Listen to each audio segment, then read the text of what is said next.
The binary sunset is certainly one of the most famous moments in the history of cinema, so much so that it almost feels inevitable, as if this short scene were itself imbued with some kind of destiny. It's hard to watch this scene without feeling some really powerful emotions, which is interesting because there's not really much to it. There's no dialogue, there's no character interaction, there's no action at all. It's not the climax of a story arc. On its surface, it's nothing more than a young man looking at the sunset, and yet somehow it's so much more than that. So in this video, we're going to do a ridiculously deep dive into this short sequence and explore why this 35 seconds of cinema stands out above all others. So first thing first, there are two distinct ways that this scene can be experienced. There's the original way, in which the film Star Wars is a standalone story with no context. For this audience, very little is known about the character Luke Skywalker. And of course, there's the prequelized way of watching it. Now, this audience knows that Luke is the son of the fallen hero Anakin Skywalker, and this is not their first binary sunset. And I think the first remarkable thing about this scene is that it works in both narrative contexts. For the original audience, it's a powerful bit of foreshadowing that the innocent farm boy we've just met has a destiny that's calling to him. And for the prequelized audience, it's also that, but with a little more expectation about where he goes from here. So let's take a big step back and talk about what is really happening in this little moment with Luke. It's well known that George Lucas was inspired by this book, The Hero with a Thousand Faces by Joseph Campbell. The basic idea is that all mythic stories have a common pattern called the hero's journey. So the hero leaves his familiar world, crosses a threshold into the world of adventure, faces challenges and temptations, culminating in revelation and transformation, before returning home a fundamentally changed character. And it's pretty striking how closely the original Star Wars trilogy adheres to this model, and that early moment when Luke looks wistfully into the horizon of the desert planet Tatooine is right here on that journey, the call to adventure. And as we'll see, the primary reason this scene just hits so good is because everything about it fulfills that singular purpose. Every little detail is oriented to that narrative purpose of signaling to the viewer with crystal clarity that Luke Skywalker isn't like any other character. He's a hero.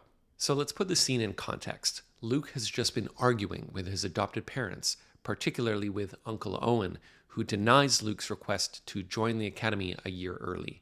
His labors are needed on the tedious moisture farm, where his only joys are Aunt Beru's bantha milk and pressure-cooked womp rats. Now, if it's your first time watching, then you might not pay much attention to Aunt Beru's warning that Luke has too much of his father in him to be a simple farm boy, something that Uncle Owen is afraid of, and perhaps for good reason.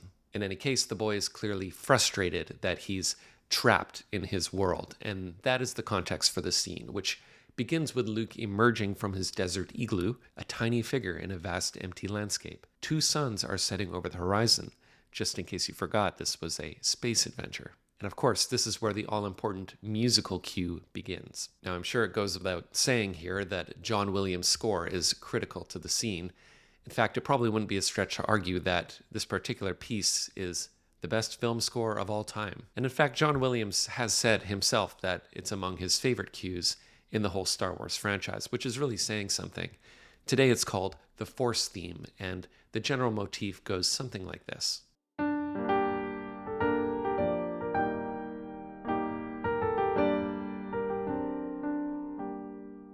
And the melody on its own even tells a little story, rising to a climax and then gently falling.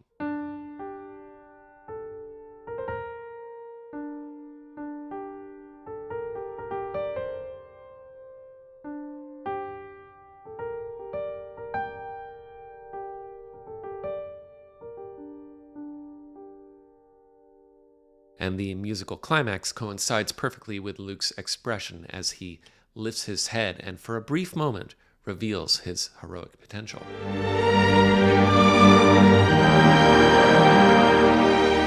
And normally this motif resolves like so. But in this case, it just kind of trails off without resolution.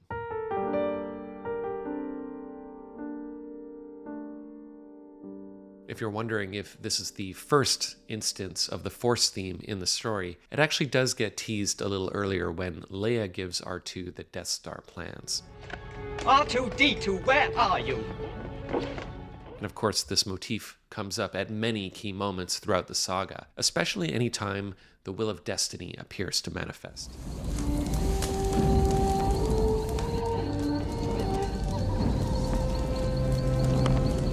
And critically in this film, during Luke's leap of faith as he hears the voice of Obi-Wan Kenobi.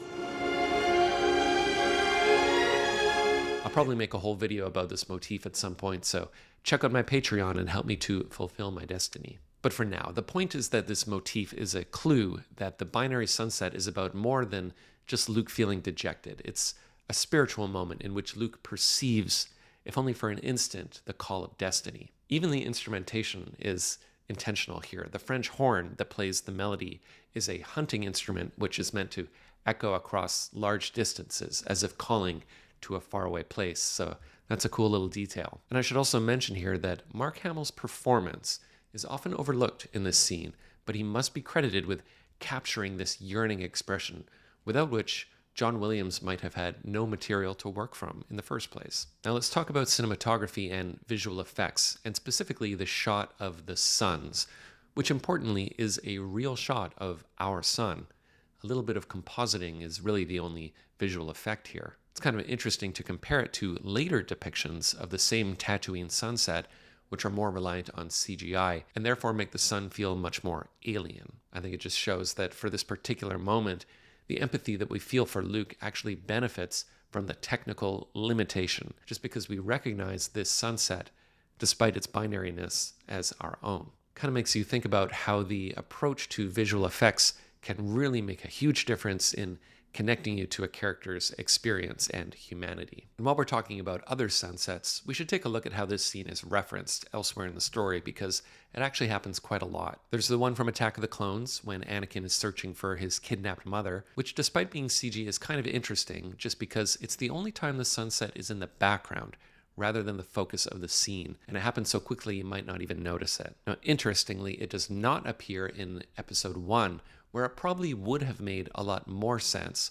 Might have been interesting to see when young Anakin is saying goodbye to his mother, for example. But instead, they save it for the very end of the prequel trilogy, when a young Aunt Beru and Uncle Owen receive baby Luke into their guardianship. And here, the reference is overt. It's the exact same composition as the sunset shot in A New Hope. I actually think it's the right image to end on, given the assumption at that time that this would be the last frame of a Star Wars movie ever released. But that turns out not to be so, and we see another binary sunset in The Last Jedi, when Luke becomes one with the Force on Ahch-To. Now, if you're going to bid farewell to Luke Skywalker, the idea of having him look into the binary sunset in his final moment is appropriate, in my view. It closes the loop narratively and symbolically. It's both ending and beginning, which fits nicely with the cyclical, intergenerational nature of the Star Wars saga. So in principle, the scene is good, and Mark Hamill also gives a stellar performance here. Stellar? Get it? But the scene is unfortunately not really earned by the story leading up to it in this particular film. So despite being a beautiful and emotional scene, it also feels slightly contrived.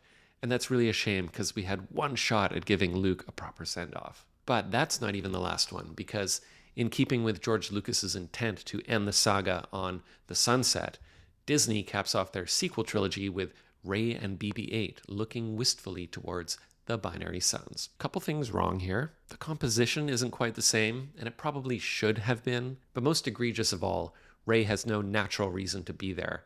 The idea that she's burying Luke and Leia's lightsabers is so obviously contrived so that they can get this final shot that it makes the whole thing feel a bit emotionally hollow. And you probably never noticed this, and I didn't until I just rewatched it.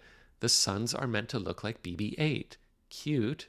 Also, if you track the movement of the suns, you'll see it's actually a binary sunrise, which is weird because the camera is facing the same direction as the sunset shot. So that kind of doesn't make sense. But who's keeping track? I am. Now, all of this converges on the question of what the binary sunset does for the overall story. What purpose does it serve? Well, probably the most important thing is that it establishes the mythic tone of Star Wars, because until now the story has mostly been a fun space adventure, but this is really the first moment that suggests that the story might have a deeper moral and even spiritual aspect. And it's not even a direct reference to the Force necessarily, but it absolutely foreshadows the idea that Luke has a greater destiny beyond his choosing. The symbolic duality of the sons is also open to some interpretation. This is, after all, a story about the twin Skywalker children. It's also a story about a father and son, and also about the interplay of dark and light. But above all, what the sunset does is bond you, the viewer, to the character Luke. He yearns for something greater, as we all do. His character is universally relatable, and because this scene has no dialogue and doesn't tell you anything specific, anyone can identify with him. The scene is a portrait of the human condition, of feeling the call to become more than what we are. Or maybe he's just bummed that he didn't get to Tashi Station. I think one of the most beautiful things about this scene is that it wasn't really planned to be what it ultimately became. It wasn't intended to be the defining image of the film, nor of the sprawling saga that followed it. It's just that classic lightning in a bottle type of moment that comes along as much by chance as anything else. It was just the perfect confluence of people and talent and technology at just the right time. And most interesting of all, everyone seems to have innately understood that what they were creating was a portrait of a hero, of something that we all have within us, and that is often best imagined collectively. So thank you for watching. Check out my Patreon if you'd like to support this channel, and I'll see you on the next one.